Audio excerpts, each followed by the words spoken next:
O isang pagbati ng umaga, tanghali, gabi. Saan man kayo sa panig ng mundo. At kasi medyo, syempre, ang weather ngayon dito, malapit na ang summer. Spring, pero usually ito yung park. Dito lang to sa likod ng bahay ko. Halos eh. Dito ang ganda rito, kasi dito yung mga park, libre siya. Open siya ng umaga, ganyan, 5 o'clock in the morning. Kung gusto maglakad-lakad, hanggang 11 ng gabi. Yung ibig sabihin doon, yung bukas naman siya, hindi naman siya nagsasara, pero may limit din until 11. Tapos yun, mamamasyal ka kung may kasama ka. Kaya lang madilim. Walang masyadong ilaw dito sa gabi. Pero sa umaga, ayan, maganda siya eh. Saka libre lang, walang bayad. Saka yung mga park na ganito, mas magandang community, mas maganda yung park. O yun ang hindi kagaya sa atin, may mga bayad eh. O dito wala, ayan, yung mga maglalakad-lakad ka. Ako pupunta lang naman ako dito pagka yung, siyempre, may kausap ka o maglalakad, iba yung may kausap ka. Hindi kang pupunta lagi na lang mag-isa, ano naman yun. Yan, anyway, yun lang naman ang ano ko sa inyo. Yung pagka naandito kayo sa mga lugar na ganito, kailangan talaga may ano ka din eh. You need a life. Pero dito kasi talaga mas maganda dito yung yung tahimik kasi eh. Mas maganda dito tahimik kasi hindi kagaya sa atin, natutulog ka, kakatukin ka na lang bigla sa bahay. Darating dito hindi, by appointment. Ayan, tsaka yung parang may peace of mind, yung masyadong magulo. So anyway, lang yan, adlib ko lang sa inyo. Ang topic ko naman sa inyo ngayon, yung, di ba, yung mga tisay. Paano mo makukuha yung mga atensyon ng tisay? Unang-unang mga tisay, syempre yung katrabaho mo, kaibigan mo. Yung sasabihin na ba, hindi. O sabari, mga one night stand, hindi ganon. Yung relationship mo.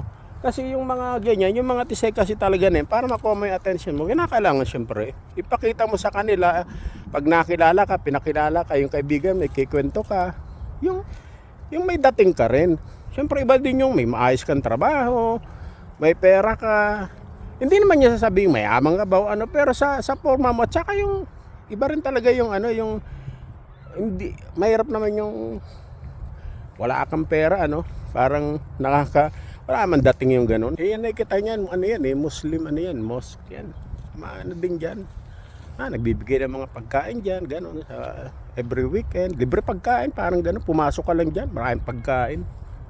So anyway, ayun nga ang inaano ko iba talaga yung kasi bawat tao iba-iba din, parang sa Pilipino, di ba tayo? Wala man sigurong lalaki na ang lalaki kasi syempre gusto niyan experience, magka-jowa na maganda.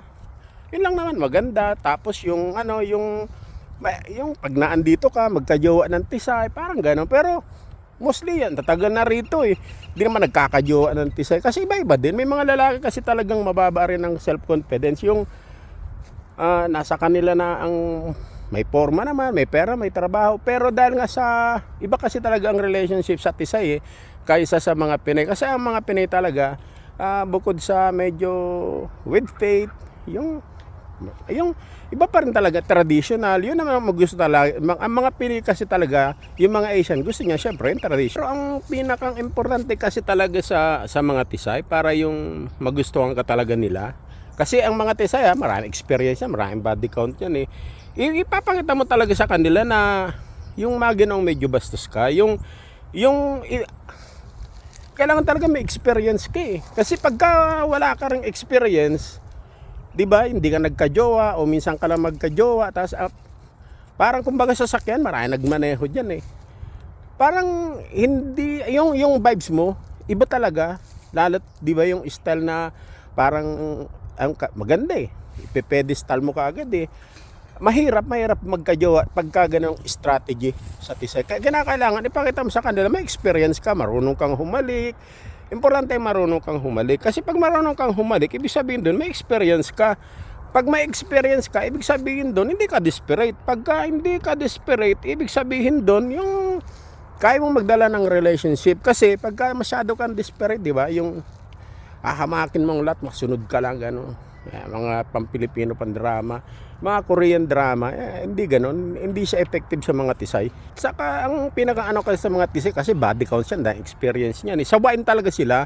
Pagka may nakita silang mas okay pa kaysa sa'yo, ay pagpapalit ka. Kaya Iba talaga yung ano, yung parang ano kasi mga di ba, kasi hahanapin niya kung mabibili mo siya ng mamahaling bag doon na siya sa makapagbibigay sa kanya ng mamahaling bag. Yung mga ganun, yung lagi silang may options. Kaya ang ano talaga sa mga tisay, para hindi ka rin talaga ipagpalit, ipakita mo to sa kanila na di man maganda yung ano, hindi mo sila kayang ibili ng bag, pero hindi niya makakalimutan yung mga halik mo, at saka kaya mo sa kanyang ibigay ang langit. Yun. Kaya iba talaga yung experience ka. Patikin mo sa kanya yung big O. Yung big O na ikaw lang kayang magbigay nun. Kaya practice, confidence, at saka higit sa lahat talaga yung can desperate. Yun. Yung para makuha attention ng tisa at seryosohin ka. Huwag kang desperate. Yun. Isa na yun.